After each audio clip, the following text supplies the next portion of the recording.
Bienvenidos al juego de Pepe Problemas.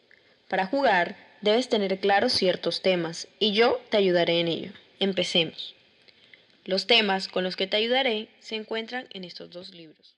Pero antes, entendamos por qué es importante identificar los problemas en las políticas públicas.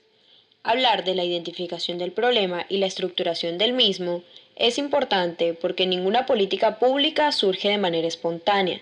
El corazón de una política pública yace en su razón de ser, es decir, en la problemática que busca solventar. Es por esto que es imposible hablar de política pública si se omite este elemento. Tanto así que todo el proceso de construcción de la política pública es influenciada por la manera en la que se analiza el problema y cómo se estructura.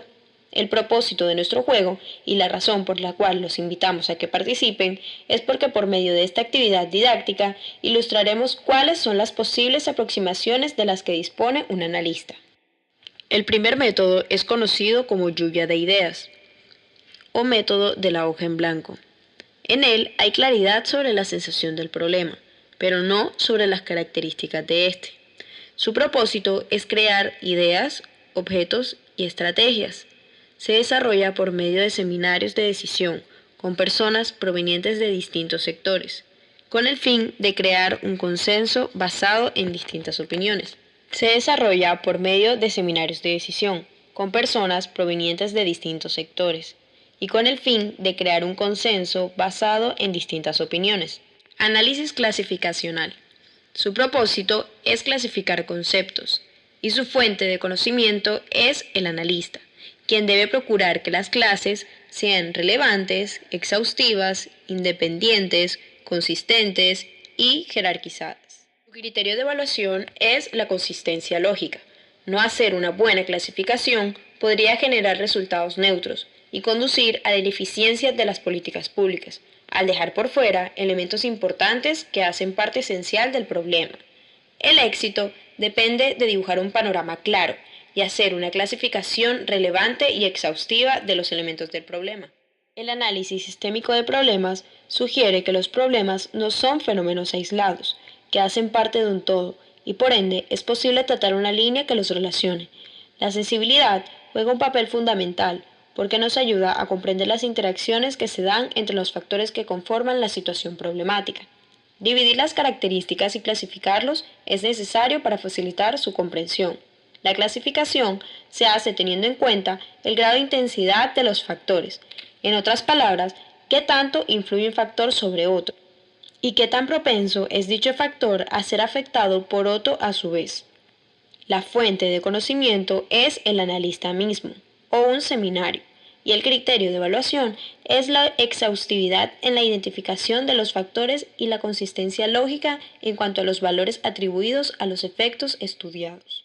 El análisis causal es una herramienta usada para estudiar las características y dimensiones de los problemas públicos. Se nutre de las causas y los efectos de una situación problema. Busca la identificación de una secuencia causal, es decir, una secuencia de factores que responde a una lógica de causa y efecto. Esto con el fin de determinar las causas directas del problema, como condiciones físicas o sociales, que a su vez son causadas por comportamientos humanos o problemas del sistema.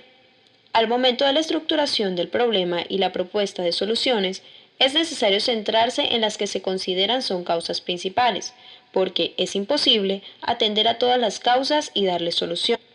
Para determinar las causas principales, se tienen en cuenta elementos como su importancia relativa respecto al problema principal, qué tan compatibles son en relación a otras intervenciones y la capacidad de intervención que tiene el hacedor de políticas públicas sobre dichas causas. El análisis de jerarquía de causa es un método que tiene como objetivo la identificación de causas posibles, causas plausibles y causas accionables. El procedimiento consiste en una división lógica y clasificacional de causas de manera que se pueda distinguir entre las causas posibles, o sea, aquellas sobre las que no se puede hacer nada, las causas plausibles, que son aquellas sobre las cuales se podría hacer algo pero se sale de las manos del cliente, y las causas accionables, como las que explican el problema y sobre las cuales no solo se puede hacer algo, sino que además está al alcance del cliente. Esta clasificación es una visión práctica y está enfocada hacia el campo de acción de quien toma las decisiones. Para ejemplificarlo, tomemos el problema de la heroína. Si en este caso el cliente fuera la policía, dentro de las causas posibles estarían las predisposiciones hereditarias. Dentro de las causas plausibles se encontrarían las condiciones psicosociales o la curiosidad. Y por último, dentro de las causas accionables estaría la existencia de redes de iniciación, la disponibilidad de la oferta, entre otras. La fuente de conocimiento es el analista, pues es quien ha hecho el ejercicio de la identificación de causas.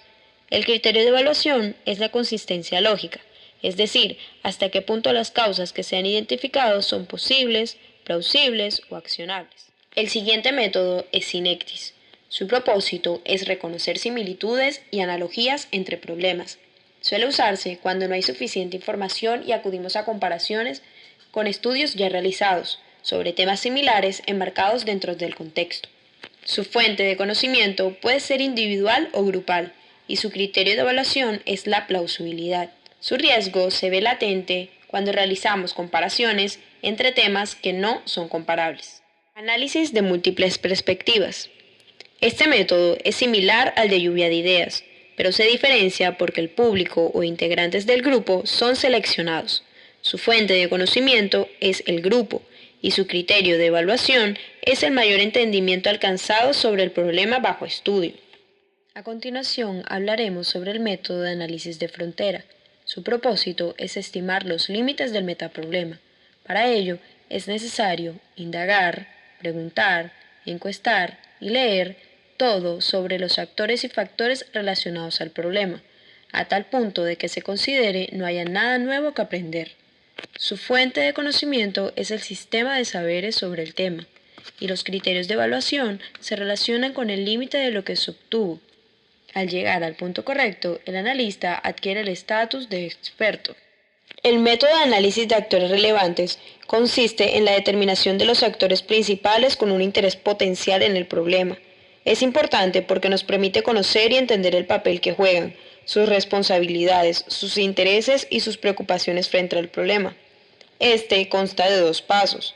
El primero es identificar a dichos actores, que pueden ser individuos, grupos u organizaciones que demuestran un interés particular en el problema o la solución del mismo, dado que se ven afectados por el problema o las intervenciones públicas correspondientes. Se recomienda reunir a los actores en grupos homogéneos, con características, intereses y preocupaciones similares, pero también es necesario desgregar los grupos de actores teniendo en cuenta cuando sea relevante sus diferencias, ya sea por grupos étnicos, de género, de edad o ubicación territorial. El segundo paso busca identificar las posiciones, roles y funciones, intereses o preocupaciones, junto con la capacidad de incidir o el poder relativo de cada actor involucrado en el problema. Para ello, es esencial considerar las siguientes distinciones. Primera es interés versus posición.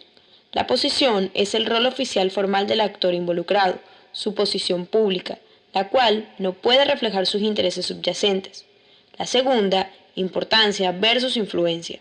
El actor involucrado puede tener el rol fundamental en el problema sin tener la capacidad de incidir significativamente. Como última medida, se debe identificar la relación existente entre los actores involucrados, concentrándonos en el análisis de las potencialidades del conflicto o de la cooperación, en aras de determinar cómo las relaciones entre estos actores pueden afectar las alternativas de soluciones y poder identificar estrategias para maximizar el impacto de las soluciones propuestas. El método de análisis de supuestos se considera el método más complejo entre los ya mencionados, pero también es el más enriquecedor y contundente. Es útil para problemas poco estructurados.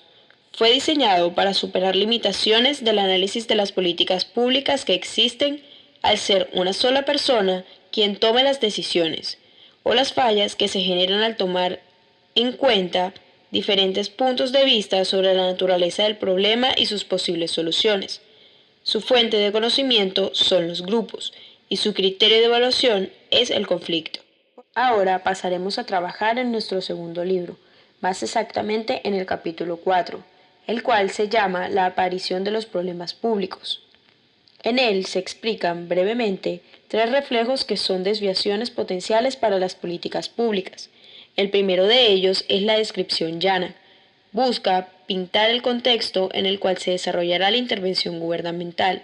Responde a interrogantes como el cuándo, el quién y el dónde ocurren los acontecimientos, pero no es suficiente para explicar el por qué.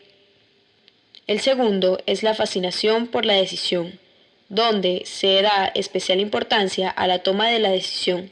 Se ve como el único momento clave de una política pública y como consecuencia se omiten los demás factores anteriores a ella, como por ejemplo el contexto en que nace el problema. Tercero, la desviación macrocontextual mecanicista muestra al analista como quien tiene la potestad para explicar en qué medida una política pública es un resultante, es decir, un efecto dependiente de causas que provienen de otro en un distinto orden. Por último, esperamos que esta información sea útil para que se diviertan y aprendan con Pepe Problema.